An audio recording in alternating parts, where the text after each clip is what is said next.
paano mag-register sa NBI Clearance Online and Application Services. So, yan po ang ituturo natin sa tutorial na ito. So, para po dun sa mga kukuha ng NBI, magre-renew man po, or first time po kayo kukuha ng NBI sa mga first time job seeker, or para po dun sa mga mag-sit ng appointment.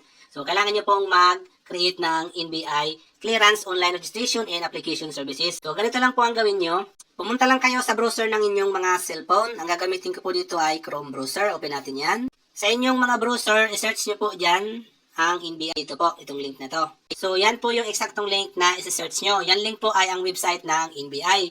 So, pag na-search nyo na po, i-okay nyo lang. And then, madadirect po kayo dito sa website mismo ng NBI. So, dito po, pwede kayo mag-choose English or Tagalog. I-click nyo na po itong I agree. And then, mapupunta naman tayo dito sa advisory. So, dito po sa advisory, may notice po dito. Ayan. So, para po dun sa mga kukuha ng NBI, para po sa mga first-timer, magre-renew, o mayroon pong ipapayo sa NBI.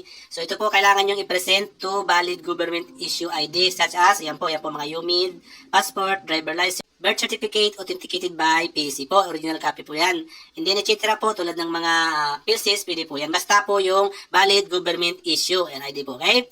And then, ito po, para po sa mga non-government issue ID, such as company ID, barangay clearance, are not, hindi po acceptable as valid ID. Okay? So, kailangan po talagang, yan po yung mga nasa taas na, basta government issue ID. So, pag naintindihan nyo na po, i-click nyo na po itong close button. And then, mapupunta na tayo dito sa website ng NBI. So, dito po sa website ng NBI, kung meron na po kayong account, ilalagay nyo po yan dyan, email, password, and then mag-sign in po kayo. Kung kayo naman po magre-renew, i-click nyo po yan, NBI Clearance Online Renewal. Ayan, click here. Siyempre, dahil magre-register po tayo sa NBI, so dito po tayo sa taas, scroll up ko lang po. Ayan. So, dito po sa registered. So, dito po sa registered, may mga kailangan po tayo ditong fill upan. Okay? So, una po, do you have an NBI clearance issue from 2014 up to present po? So, kung ang NBI clearance nyo po ay kinuha nyo yung 2005 pa, 2013, kailangan po i-click nyo itong no button. Yan. So, kung meron naman po kayong NBI na kinuha mula noong 2014, yes button po kayo. Okay, yan po yung mga pipilapan nyo para po dun sa may mga NBI clearance na. So, halos pares lang naman po yan sa NOMID. Dito kasi sa NOMID, marami po kayong pipilapan.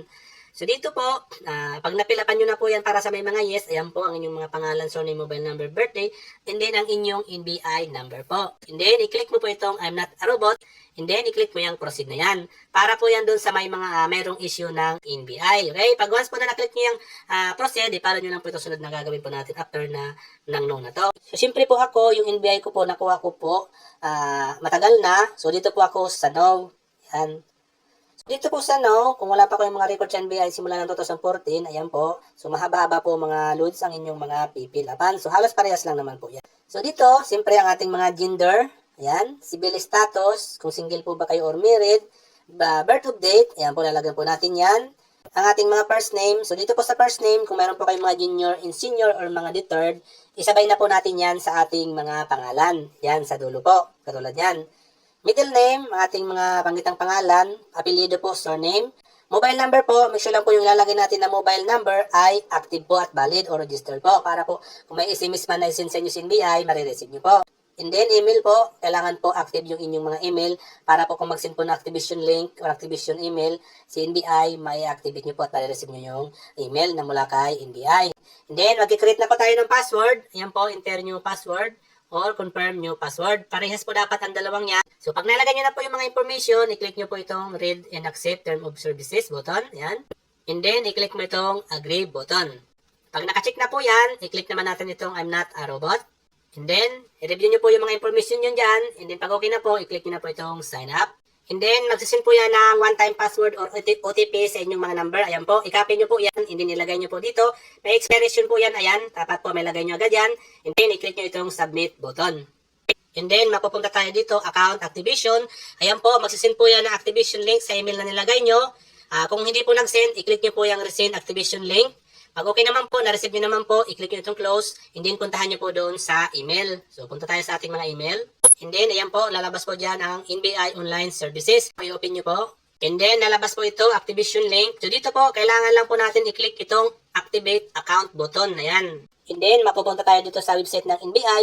And then, lalabas po ito, your account is activated. You may now log in. Okay? So, ayun mga loads. So, nakakreate na po kayo, naka-activate na kayo. Yan, susubukan po natin mga loads. I-log in nyo po agad yung inyong mga account para malaman nyo po kung error po ba yung activation link nyo. pwede nyo pong i-click yan na login button or pwede nyo pong pupuntahan ulit dun sa website ng NBI. And then, mapupunta na tayo dito sa website ng NBI. So, dito po, ilalagay na po natin dito yung ating email, password, and then, click natin itong sign in button. And then, mapupunta tayo dito sa NBI Online Services. Ito na po yung ating applicant information. So, kung may mga kailangan pa po tayo ditong i-add or kailangan editin, i-scroll up lang po natin. Marami po yung information na pwede nyo pong lagyan.